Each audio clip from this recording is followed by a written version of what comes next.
لیکن اگر آپ باقی صحابہ کو رضی اللہ عنہ کہتے ہیں اور حضرت علی کو علیہ السلام کہتے ہیں تو اس سے یہ وہم ہوتا ہے کہ آپ حضرت علی کو باقی تمام صحابہ پہ فضیلت دے رہے ہیں، جو اہل سنت والجماعت کا مذہب نہیں ہے۔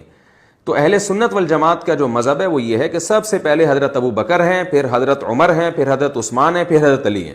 تو یہ ترتیب ہے۔ تو یا تو سب کے ساتھ علیہ السلام لگائیں، اور ظاہر ہے نہیں لگایا جاتا کیونکہ یہ ایک پیغمبروں کے ساتھ لگانے کا عرف ہو گیا ہے، تو اس سے یہ وہم ہوتا ہے گویا وہ پیغمبر ہیں۔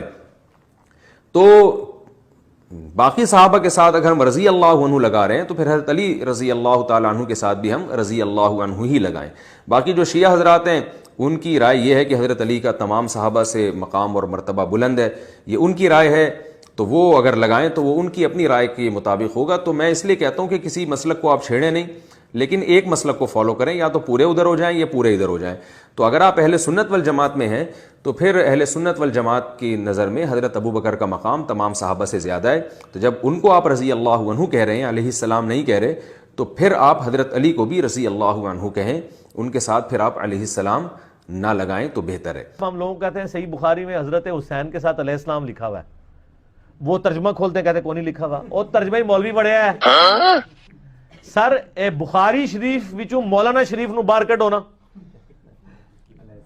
ٹھیک ہے، مولانا شریف نو باہر کٹ کے سائڈ تے رکھو تو علیہ السلام تو نظر آ جائے گا۔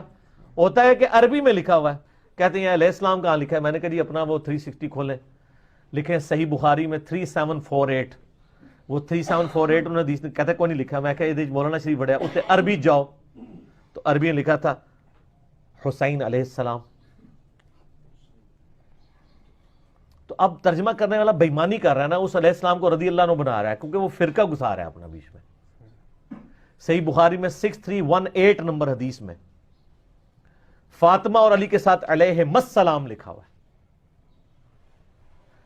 اسی طریقے سے ابو داؤد میں 4646 نمبر حدیث میں علی علیہ السلام لکھا ہوا ہے۔ ابو داؤد میں تو کم از کم 12 جگہ علی علیہ السلام لکھا ہوا ہے۔ تو وہ عربی والے پورشن میں ہوتا ہے، اردو مولوی اڑیا ہوتا ہے۔ تو مولانا شریف کو بخاری شریف سے باہر نکالیں تو پھر آپ کو پتہ چلے گا، یہ ان کی وجہ سے پردہ ہوتا ہے۔ تو وہ ایک منو یاد آ گیا ایک لطیفہ، اب وہ ایک بندہ کسی مولوی کے ساتھ مسئلہ پوچھنے چلا گیا، جی اس طرح ہمارے کنویں کے اندر ایک کتا گر گیا ہے، تو اس نے کہا جناب 20 ڈول آپ نکالیں تو وہ پاک ہو جائے گا۔ 20 ڈول نکال کے وہ آیا، کہتا جی نکال دیے لیکن بدبو ابھی بھی آ رہی ہے۔ تو اس نے کوئی سیانا سی انہیں کہا کتا بھی کڈیا کہ نہیں، کہتا نہیں سر کتا بیچ میں ہی ہے۔ تو اس نے کہا جناب پہلے کتا باہر کڈو، پھر بھی ڈول کڈو گے تو پھر تو پانی صاف ملے گا۔ تو علماء سو کے بھی چونکہ کتے کی مثال قرآن میں بیان کیا گیا نا، سورہ الاعراف کی آیت نمبر 175 176 میں، کہ علماء سو جو ہیں وہ کتے کی مثال ہے۔ تو اس طرح کے جو علماء سو ہیں ان کو آپ ترجموں سے کتابوں سے باہر نکالیں، پھر آپ کو پتہ چلے گا کہ حدیث کی کتابوں میں کیا لکھا ہوا ہے۔ مولانا شریف کے بغیر آپ کو سمجھ نہیں آئے گی، تو مولانا شریف کو باہر نکالیں، عربی شریف دیکھیں، اور اس کے بعد پھر جھوم کے آپ نے معصوم فرماتے ہیں 12 پردوں سے ہمارے نور کا باہر آنا تھا، فقط منہم اطل فقط 4 اشرور، ہمارے نور سے 1,24,000 پسینے کے قطرے گرے۔ خدا نے ہر قطرے کے صدقے ایک نبی بنایا، ہمارے پسینے کے قطرے گرتے گئے، کوئی آدم صفی اللہ بن گیا، کوئی نوح نجی اللہ بن گیا، کوئی ابراہیم خلیل اللہ بن گیا، کوئی موسیٰ کلیم اللہ بن گیا۔